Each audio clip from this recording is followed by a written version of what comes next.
নমস্কার। প্রাথমিক শিক্ষক নিয়োগে ২০-২২ ডিএলএড মামলা নিয়ে গুরুত্বপূর্ণ খবর দেখতে পাচ্ছেন। সৌমেন পাল ভার্সেস সাব্বির নায়েক, যে কেসটা মহামান্য সুপ্রিম কোর্টে চলছে।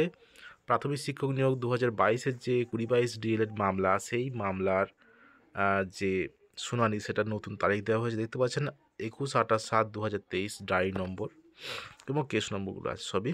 তো এখানে যে লাস্ট যে শুনানি হয়েছিল সেটা হলো ১০ই ফেব্রুয়ারি ২০২৫।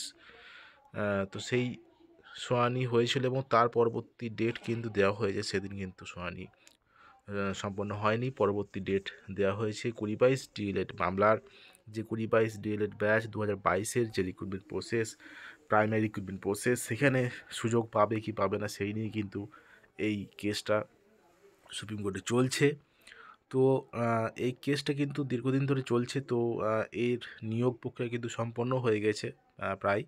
তো কবে আবার আছে আমরা দেখব, যে কবে আবার ২০-২২ ডিএলএড ব্যাচের যে মামলাটা আছে দেখতে পাচ্ছেন ৩-৩-২০২৫, অর্থাৎ 3rd ফেব্রুয়ারি, 3rd মার্চ 3rd মার্চ ২০২৫। মার্চের ৩ তারিখে আবার এই মামলাটা উঠবে। Tentatively case may be listed on, likely to be listed on ৩-৩-২০২৫ কম্পিউটার জেনারেটেড ডেট। তো এটা হলো বিষয় যে কি হবে কি না হবে সেটা কিন্তু সময় বলবে।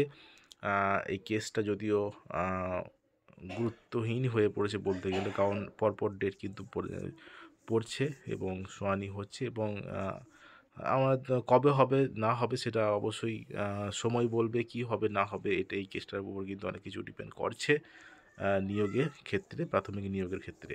তো দেখা যাক কি হয় আগামী ৩ তারিখ।